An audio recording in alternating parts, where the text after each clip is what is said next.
అందరికీ praise the lord. ప్రభువైన యేసుక్రీస్తు నామములో మీ అందరికీ శుభములు తెలియజేస్తా ఉన్నాను. ఈ సమయంలో మా ప్రియ దేవుని బిడ్డలారా, అందరూ బాగున్నారా? మీ అందరి కొరకు చివరిలో తప్పక మేము ప్రార్థన చేస్తాం. చాలామంది ప్రార్థన అవసరాలు కోరారు. ఇంకా మీ ప్రార్థన అవసరాల కొరకు ఈ వీడియో కింద ఉన్న కామెంట్ సెక్షన్లో తప్పక మీ ప్రార్థన అవసరాలు కోరవలసిందిగా మేము మనవి చేస్తూ ఉన్నాం.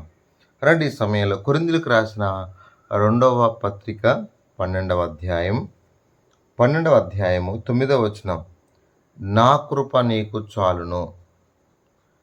అంటే పౌలు గారు తన శరీరంలో ఉన్న ముళ్ళు ఏదైతే తనను బాధపరుస్తుందో, తనను బలహీనపరుస్తుందో, తనను వేదనపరుస్తుందో ఆ విషయం కొరకై ప్రార్థన చేశాడు.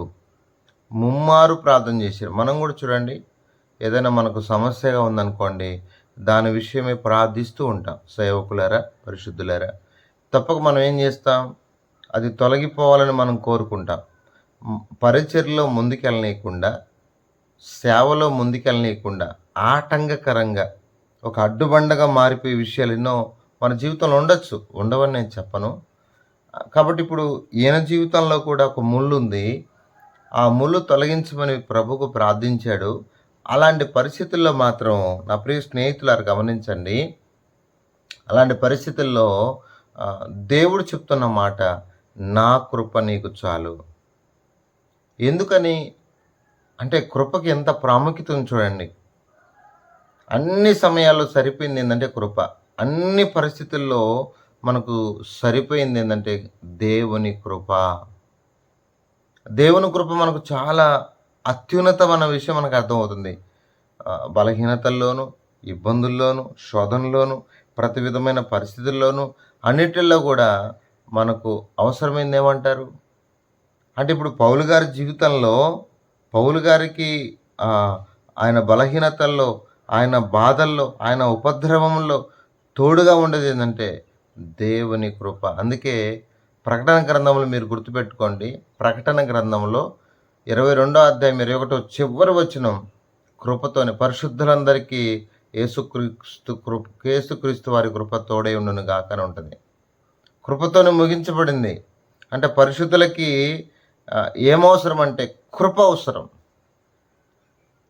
అంటే నిజంగా కృపచేత రక్షించబడ్డాం, కృపచేత విమోచించబడ్డాం, కృపచేత నీతిమంతులుగా చేయబడ్డాం, కృపచేత ఆదరించబడుతున్నాం, కృపచేత ముందుకెళ్తున్నాం, కృపచేత జనముల మీద నోవాహు నిలబెట్టింది కృపే కదా, దావీదును నిలబెట్టింది దేవుని కృపే కదా. నా ప్రియ స్నేహితుడు సొదొమ గొమొర్రా నుండి లోతును తప్పించింది దేవుని కృప కదా. అంటే కృప ఎంత శ్రేష్టమైందో మనం అర్థం చేసుకోవాలి. కృప యొక్క ప్రాముఖ్యతను అర్థం చేసుకోవాలి. అంటే అన్ని పరిస్థితులు, అందుకే తిమోతితో పౌలు అంటాడు, క్రీస్తు యేసునందున్న కృపచేత బలవంతుడు కమ్ము.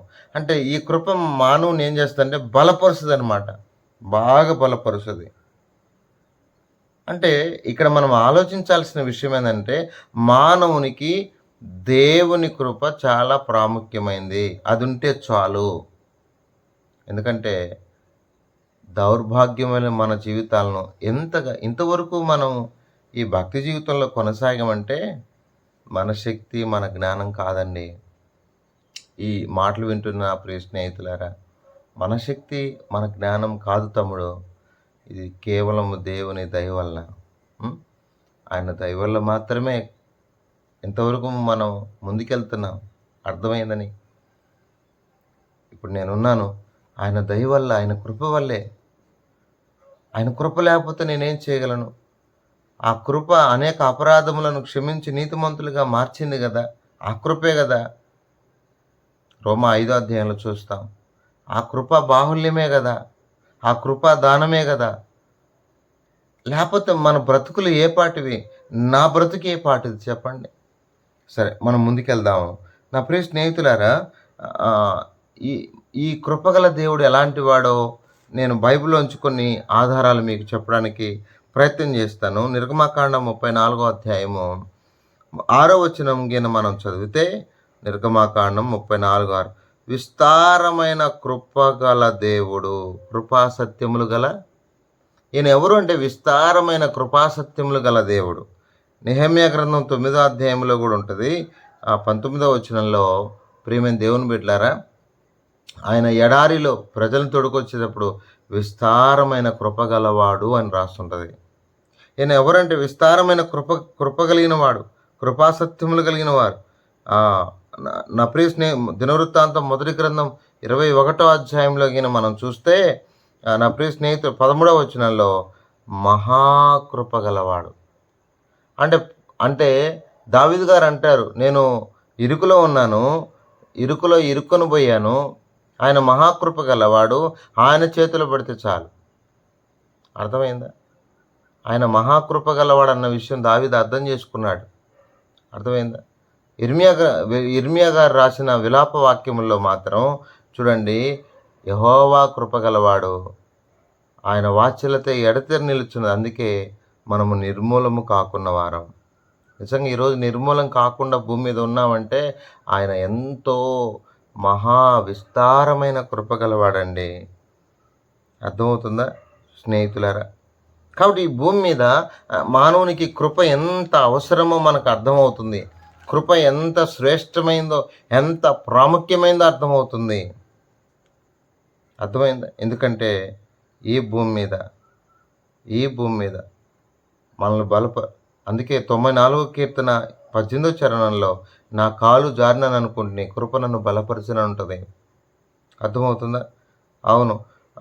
యెషయా గ్రంథం 54వ అధ్యాయం 10వ వచనంలో, నా కృప నీకు గుర్తుపెట్టుకొని, పర్వతములు తత్తరిల్లిన మెట్టలు, పర్వతములు తొలగిపోయిన మెట్టలు తత్తరి నా కృప నిన్ను విడిచిపోదు. దేవుని కృప ఎంత ప్రాముఖ్యమైన చూడండి. నిజంగా నా ప్రియ దేవుని బిడ్డారా, నిరంతరం మనతో ఉండేది ఆయన కృప. 118వ కీర్తన, 136వ కీర్తన, ఇలా కీర్తనలు చూస్తూ వెళ్తే ఆయన కృప ఎంత నిరంతరం మనతో ఉండేదో. ఆ కృప యొక్క ప్రాముఖ్యతను మీకు చెప్తున్నాను. ఆయన మహాకృప గలవాడు, ఆయన విస్తారమైన కృప గలవాడు. ఈ కృపగల దేవుడు ఏం చేస్తాడంటే తన కృపను మనకు తోడుగా ఉంచుతాడు. అన్ని పరిస్థితుల్లో చాలినంత కృప. పౌలు గారి జీవితంలో నేను ఒక 2-3 విషయాలు చెప్తాను. పౌలు గారి జీవితంలో ఆ కృప ఎంత ప్రాముఖ్యమైందో, పౌలు గారి జీవితంలో కాదు, ఈరోజు మన జీవితాల్లో కూడా ఆ కృప ఎంత ప్రాముఖ్యమైందో మీకు చెప్పడానికి ఇష్టపడుతున్నాను. ప్రియమైన దేవుని బిడ్డారా, గలతీయులకు రాసిన పత్రిక మొదటి అధ్యాయము 15వ వచనం నేను చదువుతున్నాను. మొదటి అధ్యాయము 15వ వచనాన్ని చదువుతున్నాను, జాగ్రత్తగా గమనించండి. గలతీ 1:10. అయినను తల్లి గర్భమున పడినది మొదలుకొని నన్ను ప్రత్యేకపరిచి తన కృపచేత నన్ను పిలిచిన దేవుడు. ఏమండి, తల్లి గర్భంలోనే ఈరోజు ఆయన పని కొరకు వచ్చామంటే కారణం ఆయన కృపచేత మనల్ని పిలిచాడు. ఆయన కృపచేత మనల్ని పిలిచాడండి. అర్థమైందా? అంటే కృప చాలు అన్నాడంటే ఆ కృప ఎంత ప్రాముఖ్యమైందో అర్థం చేసుకోవాలి. అర్థమైందా? తల్లి గర్భంలోనే కృపచేత పిలువబడ్డాడు. ఇంకా నేను బైబిల్లోంచి నేను మీకు చెప్పడానికి ప్రయత్నం చేస్తాను. రండి. నా ప్రియ దేవుని కృపచేతనే పిలువబడ్డాడు. రోమీయులకు రాసిన పత్రిక 15వ అధ్యాయం, రోమా 15వ వచనాన్ని చదువుతున్నాను. రోమీయులకు రాసిన పత్రిక 15వ అధ్యాయము 15వ వచనాన్ని నేను చదువుతున్నాను, జాగ్రత్తగా అర్థం చేసుకోండి. 15 దేవుని బిడ్డలారా, ఇక్కడ దేవుని యొక్క అత్యున్నతమైన కృపను గురించి మనము అర్థం చేసుకోవాలి. దేవుడు ఎంత కృపగలవాడో, ఎంత ఆధిక్యత కలిగిన వాడో. సరే, మరొక నేను ముందుకెళ్తున్నాను. దేవుని యొక్క కృపా వార్తను ప్రకటించడానికి వారు తమ్మును తాము ఎలా అప్పగించుకున్నారో అపోస్తల కార్యములు 14వ అధ్యాయము, క్షమించిన ఆ రెఫరెన్స్ మర్చిపోయాను. అపోస్తల కార్యములు 14వ అధ్యాయము 26వ వచనాన్ని నేను చదువుతున్నాను. 14:26 చివరిలో ఉంటుంది చూడండి. అక్కడ ఓడ ఎక్కి తాము నెరవేర్చిన పని నిమిత్తము దేవుని కృపకు అప్పగింపబడిన వారై. అంటే ఏ పనికైతే అప్పగించబడ్డారో ఆ పని దేవుని కృప కొరకు అప్పగించుకున్నారు. దేవుని కృపకు అదే తర్వాత 15వ అధ్యాయం 40 వచనంలో కూడా ఉంటుంది చూడండి. 15వ అధ్యాయము 40వ వచనం. పౌలు శిల ఏర్పరచుకొని సహోదరుల చేత ప్రభు కృపకు అప్పగింపబడిన వాడే బయలుదేరి. అంటే ప్రభు కృప చూడండి మనకు ఎంత ఆధిక్యతనిస్తుందో. అంటే ఆ కృప లేకపోతే మనం ఏం చేయలేం, ఏ పని చేయలేం. ఏమి చేయాలన్న దేవుని కృప మనకు చాలా అవసరం. దేవుని బిడ్డలారా, ఆ కృప లేకపోతే మనం ఏమి సాధించలేము. ఎందుకంటే ఆయన ఎందుకు ఆ కృప అవసరం అంటే, అత్యల్పుడైనటువంటి పౌలు గారిని కొరింథీ రాసిన మొదటి పత్రిక 15వ అధ్యాయము కొరింథీ రాసిన మొదటి పత్రిక 15వ అధ్యాయము 10వ వచనంలో అత్యల్పులైన మనల్ని ఎంత గొప్ప కార్యసాధన చేయడానికి కార్యసాధకమగు కృపను మనకు దేవుడిస్తాడంటే అవి మాటల్లో వర్ణించలేమన్నమాట. 15వ అధ్యాయము 10వ వచనం.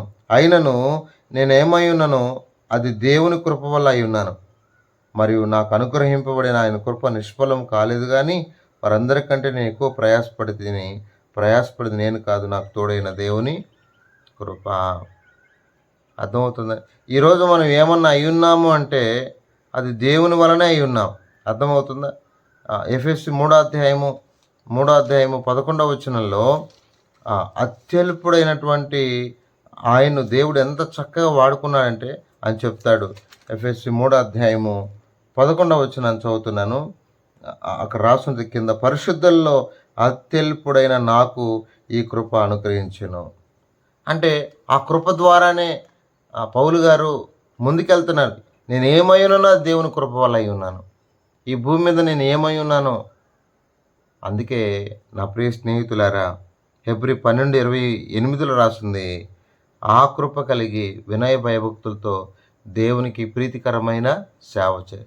ఆ కృప ద్వారానే ఈ భూమి మీద మనం వినయ భయభక్తులతో దేవుని సేవ చేయగలం. అత్యల్పులైన మనల్ని దేవుడు పిలుచుకోవడమే కాకుండా విడిచిపెట్టకుండా, నిర్మూలము చేయకుండా, బలపరుస్తూ ఏమండి ఆయన యొక్క ఆ కృపను చూపుతూ నీతిమంతులుగా మార్చి రక్షించి ఈ భూమి మీద మనల్ని నిలిపి తన పని కొరకు వాడుకుంటున్నాడు. కేవలం ఆయన కృపేనండి. ఈ భూమి మీద ఆయన కృప లేకపోతే మనం ఏమి సాధించలేం, మనం ఏమి చేయలేము. దేవుని బిడ్డలారా, ఆయన కృప ఎంత ఉన్నతమైంది. తల్లి గర్భంలోని పిలిచి